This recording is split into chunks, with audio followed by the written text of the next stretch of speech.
This week on In the Field, revisiting familiar places with fresh eyes.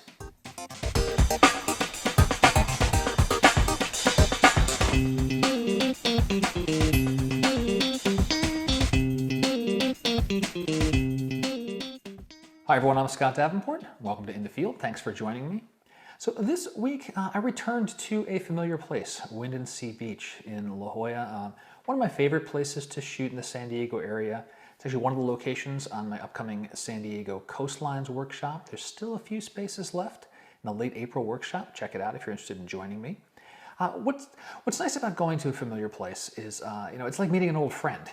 You fall back into a rhythm right away with the location. You know kind of like what you want to shoot and reasonably what to expect. But the nice part about taking a bit of a break is when you return, you do see the scene with some fresh eyes, and you might see a couple of different compositions or angles or so forth that you may have missed because if you become too familiar with a place, you tend to gravitate to the same types of shots over and over. So let's have a quick look at the maps, see where this little stretch of coast is, and I'll show you some footage from the shoot. Here's downtown San Diego, and La Jolla is right up over in here, and Windansea Beach is about center of this peninsula area here. Zoom in here just a little bit. So like all along this stretch here. Switch over to satellite mode up here. There we go. And so I started around this area, walked up and down, as you'll see here in a bit. And these rocks formations, you've ever watched In the Field before, you have seen this spot on many of my photo outings. It has lots of different options, lots of different rock formations, and there's all sorts of interesting things. So let's just head on out to this location. I'll show you some of this footage. It's a lovely evening at Windansea Beach here in La Jolla. Sun is about maybe 50 minutes away from dropping below the horizon. But even before that, it's going to hit a wall of clouds. That's hoping some of the haze will pick the color up. But if it doesn't, there's plenty of nice foreground subjects here. These rocks that are in center frame there, where this wave's about to crash right over it, those are kind of pointing in the direction of the sunset off to the west there, out to the left of the frame here. So I'm going to walk up the rocks a little bit, see if I can position and face more toward the sun. Being extra careful because tide's still pretty high and these rocks are incredibly slick. I do not want to spend time in the ocean today. I've walked up and down the rocks a bunch, and the greens of the mosses on these foreground rocks here are really catching my eye. So I'm going to position with the sun to my left, so I'll be facing north. And I like this because I'm getting a bit of the swirls down here in the foreground, and then just fading off to the background. I'm not expecting too much in the sky, but from this vantage, I've got a lot of options. If the sun does light up the sky, I can turn back around here. I've got some foreground rocks there, and I have plenty of potential to switch up the shot based on the conditions. I've switched over to the 24 to 70. As in the center of this frame, you can see some waterfalls that are making their way down this center rock. I found those to be really pleasing, and this large foreground rock just became too dark. The side you see here is facing away from the sun.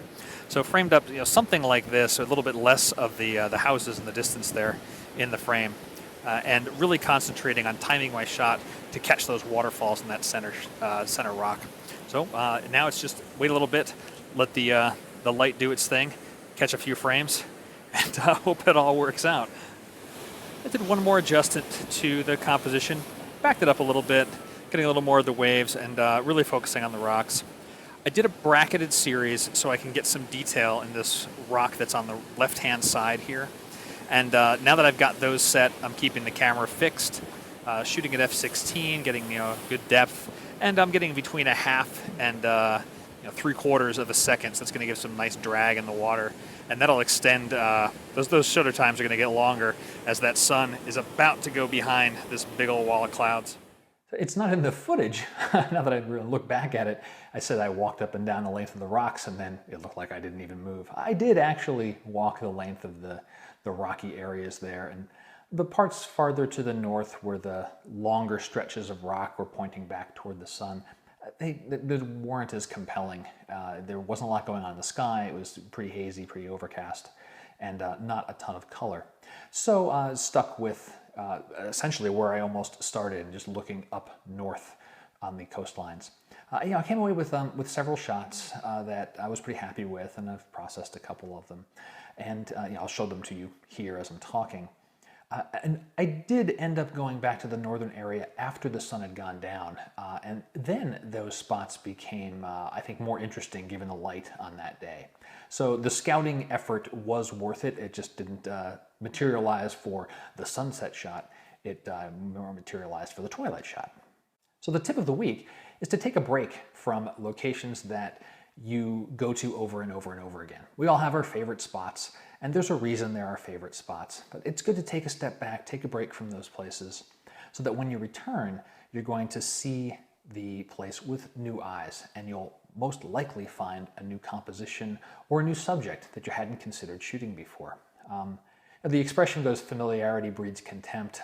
I think it more, at least from a photographic perspective, it breeds desensitization. You go to that place again and again, and you're so used to it, you don't see other opportunities that have been there all along.